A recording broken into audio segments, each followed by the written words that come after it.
What's more Seattle than salmon? We're right in the middle of our 4th annual Bristol Bay Salmon Week, and dozens of restaurants are whipping up their best sockeye salmon dishes.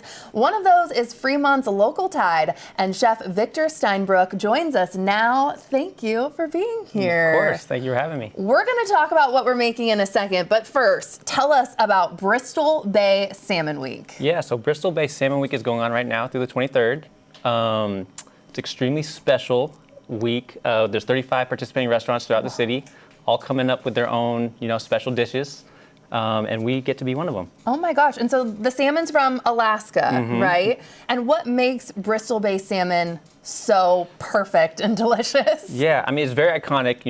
Sockeye is kind of like the most iconic of all the salmon. I mean there's king, but there's sockeye too. It's like this iconic red color, but also Bristol Bay is the world's largest wild salmon source in the entire world. Oh my gosh, Yeah. and there we have some video of it all happening there, and then it somehow makes it on our plate, which we love. Yes. So what are we making today? How am I helping you? What is occurring? We are going to make a teriyaki salmon using the Bristol Bay salmon.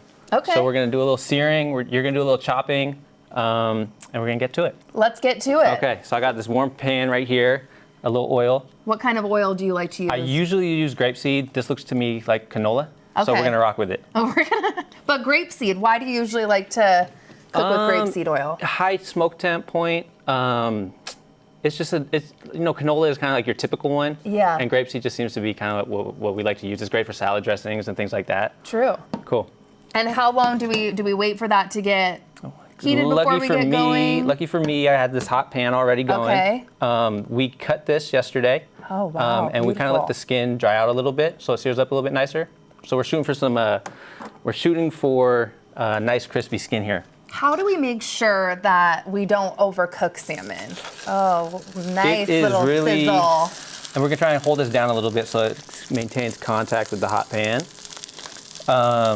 What was your question again? How do you make sure you don't overcook it? Practice. I know you just know because you can look, but for people at home and like me. Yeah, it's a little bit of practice. I think I like to gently cook it. Oftentimes you'll see you're overdone salmon a lot of times. I think it's because you're hitting with too high heat. Okay. For us at the shop, we kind of have this little gentle way of almost like poaching, steaming it. Interesting. So yeah. How many minutes on each side about? Depending on the thickness. I like to cook it skin side down for maybe 80% of the cooking time. Usually I'll have an oven to be able to put the salmon into after. Why do you like that technique to put the salmon? It just so the meat side doesn't touch the hot heat of the pan. Oh. Is kind of what I prefer. And then we cured this as well, so I'm not going to salt it at all. So we cured it for about 2 hours, and then rinsed it. And so we have this beautiful piece of salmon here. Yeah, we do. And we're just going to hold it down to this heat for a little bit, and hopefully, Hopefully, I absolutely love it. Yeah, exactly. Okay, and what does this pair with? I see some cabbage. You want to put me to work? What am I chopping? So you're going to chop that cabbage, see if you can get thin. If it's not thin, that's okay. Just try my best here. Yep, you're doing great. And then teriyaki glaze, what else goes with this dish? So we make our teriyaki sauce in-house, and then we have this sesame ginger vinaigrette, we call it, and that's going to go on the slaw. And then is that mango or what else is on? That's beautiful. That's takuan, which is this daikon radish that gets pickled with a little bit of turmeric to give it that nice color. Yum, it almost looks like a mango there. You brought some other yummy dishes too. What else did you bring over here? This is like a dip, a burger? Yep, so we have our smoked salmon belly dip. So at the shop, we fillet all our salmon. And we take the bellies off and we smoke it, and we turn that into a little dip.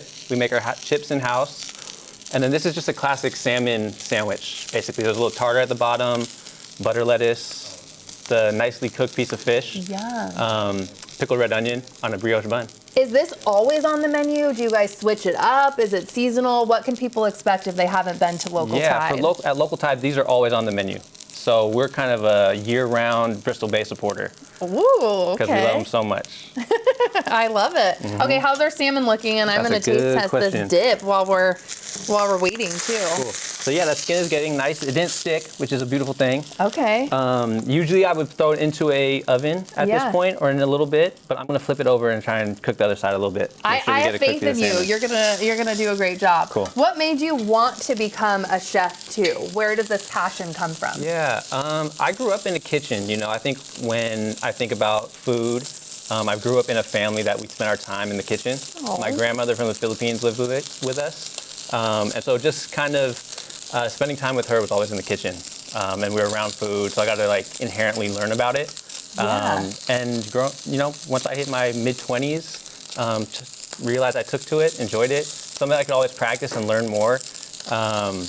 And I stuck with it. And why local tide too? And Fremont, this is an amazing place. People are raving about the restaurant if y'all haven't been. Yeah. For me, I'm born and raised here in Seattle. And so trying to highlight and showcase local ingredients, it's kind of like seafood was what I felt was right. And yeah, I mean, the snowball started happening. I signed a lease, snowball started happening, and next thing you know, you're opening a restaurant. Okay. Yeah.